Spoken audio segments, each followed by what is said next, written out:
Welcome to the Fear and Greed Sunday feature. I'm Julian King. With the Paris Games upon us and having passed the bulk of the winter months, it's a great time to think about our fitness and our health. Now, you may remember Sam Wood from Season 3 of The Bachelor. Sam is extremely active in the health space. He's a personal trainer, a highly successful entrepreneur who runs the popular health, fitness and nutrition program 28. And look, it's probably a good time to start thinking about our beach pods as we head into summer. Sam details his journey from Bachelor contestant and reality TV star to, well, a real go-getter in an industry that he's extremely passionate about. It's a motivating story and well worth a listen. Sam Wood, our Sunday feature. On Fridays, we like to talk about the business of leisure. And while not everyone finds working out leisurely, my guest today has certainly built a healthy business out of it. Sam Wood leveraged his appearance on a reality TV show into one of the country's highest profile fitness and nutrition businesses, 28 by Sam Wood. Sam first shot to fame in 2015 when he appeared on The Bachelor. Now, for non-watchers, Sam ended up marrying the woman he chose on the show, and they've recently had their second baby. 300,000 Australians have already used his program to improve their health. And the appeal of a fitness and nutrition program that can be performed at home saw the business experience phenomenal growth during the COVID-19 lockdown period. I'm pleased to say that Sam Wood, the brains behind and the face of 28 by Sam Wood, is my guest this morning. Sam, welcome to Fear and Greed. Thank you very much for having me. Nice to be here. Not at all. Now tell me, what's it like to become so famous so quickly? It was a very steep learning curve, that's for sure. I do recall the executive producer, sort of asking me if I thought I knew what I was about to experience, and he said, "Well, however you think it is in your head, times it by 10, because that's probably closer to the truth." And he wasn't far off it. It was you literally go from complete obscurity to being on every TV ad, tram going past, billboard, radio ad, within a sort of 24-hour period. And then you've got paparazzi camping outside your business, camping outside your home. You're definitely not walking down to the corner shop in your Ugg boots like you perhaps would have been 2 days ago. But that's all good. It's definitely been the best thing that I've ever done, meeting Snej and Evie and now having two little girls together as well. Yeah. So how do you keep level-headed about it? And you have done that because of your business success, in a sense. You can't do what you've done without being level-headed. How did you do that? It's nice of you to say so. I think the most fortunate thing for me was I didn't have to change who I was or what I do. I've always been in the fitness industry. I've been doing this for 20 years. The best advice I was probably given before going on the show was just be yourself, and I sort of tried to do that, even though it's a bit of a crazy bubble that you're in. I didn't really go onto the show with any preconceived ideas or trying to become famous. I genuinely just thought it would be a wonderful experience and hope to meet someone. So I think because I was able to do that, it has helped, and I also have my wife to thank. I think the fact that we went through such a unique experience together means that whenever you're feeling a bit overwhelmed or it's starting to all feel a bit crazy and you're on that roller coaster, you can at least talk to each other and have a bit of a laugh about it. And it's those people around you, my good mates, my family, they well and truly keep me grounded. And then the fact that I can talk to Snej about it and we can have a bit of a laugh about how crazy it's all been. Now, that was 4 or 5 years ago. Since then, you've really established yourself around fitness and nutrition, not just fitness. I think it's really important to point that out. Yep. How have you done that? Look, I've got to be honest, never in my wildest dreams did I think my 28 program would have necessarily reached the heights that it has. It's totally blown me away to where it's gotten to. But look, I think people like that you're relatable. I think people like that your approach to getting into shape is more realistic perhaps than others. And I think they genuinely identify that you know what you're talking about and you've got experience in this space. I started as a personal trainer in 2001. I've done 70 to 80 PT appointments with a range of different clients now for nearly 2 decades. I've been to university. I've started my own businesses. So I really do feel like, it's kind of this, you become an overnight success in 20 years story. But I just feel like it was a culmination of all of those learnings from a business and nutrition training perspective over 20 years, and then being in that really fortunate position of going from relative obscurity to such a high profile in such a short amount of time, and so many people, because of that, reaching out for help, whether it be through email or through social media channels or whatever it is. And we just grew very, very quickly. And rather than wanting to be a flash in the pan, we made sure that we continually reinvested all of the revenue back into making the program better, more content, more trainers, more recipes, better tech, new apps, whatever it is. We've sort of never sat still or rested on our laurels, because we've always wanted to have the best product that we can. Okay, now I've heard that your business was up fivefold since the beginning of the coronavirus pandemic. Is that right?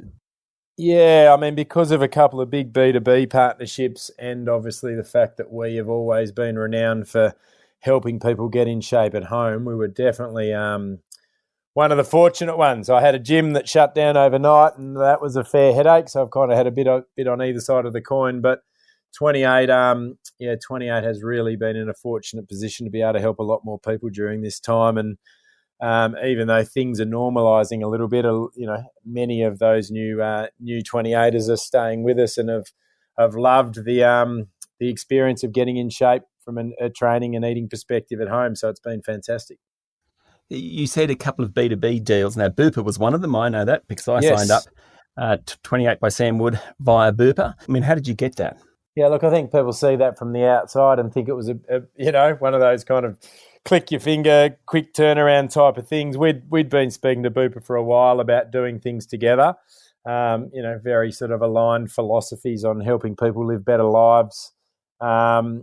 And I think because of those conversations that had probably been going for a year, when this more urgent need to be able to help their customers came about, we were just in a really good position that we knew each other, we'd done little bits and pieces together, and we were able to really execute and help their customers really quickly. So, and it's been a massive success. I think it's well and truly exceeded both their expectations internally and perhaps ours, and the engagement levels of the Bupa customers that have come onto the program have been really, really high, and the feedback's been awesome. So, from I guess the ability to be able to help so many people and prove how scalable your business is, to that great feeling of proving out a B2B on such a large scale, and then look to other B2B opportunities in the future. And I guess most importantly, be able to help people in Australia when they needed us most. All three of those things have been really, really satisfying. And do you think you'll keep pushing with the B2B model as much as the B2C model going forward? Yeah, I think so. I think it's probably where we'll invest a lot of our time and energy. Effectively, it becomes a B2C relationship anyway. It's just the B2B start point is kind of the vehicle to be able to talk to so many people in such a quick amount of time.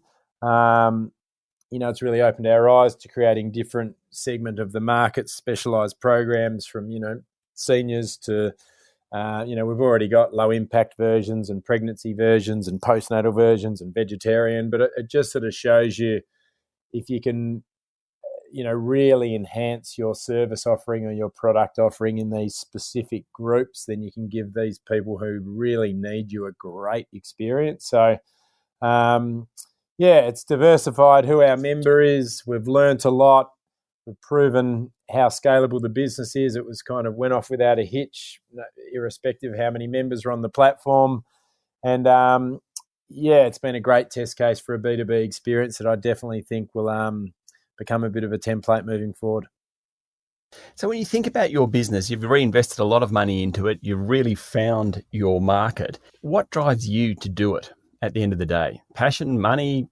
No, it's not money. It's genuine. We always sort of said 28 is about helping as many people as we can get in shape from home, and that hasn't and will never change. I guess the sophistication of our app and our website and our, ability to serve people different recipes, workouts, messages based on their behavior means that it doesn't really matter how big we get. They still don't lose that personal, bespoke experience. That's something we really sort of pride ourselves on. And I guess unlike many online programs, I'm here every day. I'm in the 28 office every single day working with my team. This is not a case, this is not a set and forget program. This is not a case of, well, Sam's the face of the program, but he's not actually involved in a hands-on capacity like some of these programs are. I do this because I absolutely love it. I've loved it for 20 years. I'm sure I'll love doing it for another 20 years. And I guess to answer your question, our goal hasn't changed, to be able to help as many people as we can. And, where a goal that was once to help thousands of people is now definitely to help tens of thousands of people, and I hope one day hundreds of thousands. Now, I suspect you work incredibly hard, and you've just had a baby, or Shnez, your wife, has. Yes. How do you manage work, family, and relationships? How do you do that? I have a super wife, that's for sure. She's pretty incredible. She's far more incredible than I am. I think that's a big part of it. We have three kids, a 10-month-old, a 2.5-year-old, and a 15-year-old. And Snej is incredible with the girls. She's awesome with the business as well. She's a massive part of 28 too. And, I try to switch off when I get home. I try not to bring my emails and my computer and phone sort of home once it's home time, and spend as much quality time as I can with the girls. I just love working for myself, I guess, because of the flexibility that it affords. If it means I have to go into the office at 5 a.m. to be able to be home and take the girls to the park at 2 p.m, then I'll do that. But I kind of just look at each day, take each day as it comes, and I'll schedule time out in my calendar to make sure I can spend some quality time with the family, because it's definitely the most important thing to me. Fair enough. Now, look, just park the fact that you found your wife on reality TV for a moment. Difficult, Sure. I know. Sure. But do the benefits of those sorts of programs outweigh the negatives for the individual, do you think? Well, look, I can really only talk from my experience, and absolutely, I would do it all again in a heartbeat. But look, I think it depends on the person. It depends on the experience. I've spoken to others that say they'd never do it again. So, look, for me, yes, absolutely. It was the hardest thing I've ever done. But it was the best thing I've ever done from a business perspective, and absolutely from a personal perspective, because I met my wife and we've now got 3 beautiful kids. So, for me, it's a no-brainer. If people say, do you regret it or would you do it again? The answer is a very, very quick and definitive yes. And I think there's a bit of luck. I think the luck is that I found Snej, and if I didn't find her, it may have been a very different outcome. But it's just one of those things. 2 people that probably never would have met each other otherwise. I think it would have been very unlikely, met through very strange circumstances, but it was just meant to be. Now, tell me one final thing to budding entrepreneurs out there. What is critical to success? I guess the 2 biggest lessons that I've learned are persistence.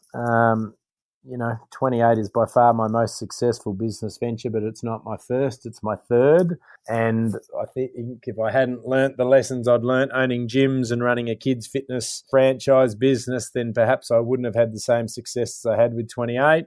Yeah. And I think also you're just being self-aware enough to understand what your strengths are, but also understand what your weaknesses are, and put good people in those spaces where you've got weaknesses. I mean, I really know my stuff from a fitness perspective, and I love people. I love being a people person and a communicator, but I'm not a tech guy. And I'm not terribly good dotting the I's and crossing the T's from a business perspective. So, our CTO and CEO and tech team and all of these incredible people, we now have 24 full-time people that work on the 28 program, and without them, I get a lot of the glory, but without them being there helping me, none of it would exist. So, surrounding yourself with great people. I think in the early days, really reinvesting as much of your revenue as you can back into the business, so you've got sustainability in a space that can often be a bit flippant, and making sure even if you're first or second or third or 10th attempt at success as an entrepreneur, don't give you what you want, don't give up. Fantastic. Look, self-awareness is something you have plenty of, Sam. Thank you very much for talking to Fear and Greed. My absolute pleasure, guys. I love what you guys do. And can't wait to have a listen to some of your other podcasts. That was Sam Wood, owner of fitness nutritionist business 28 by Sam Wood.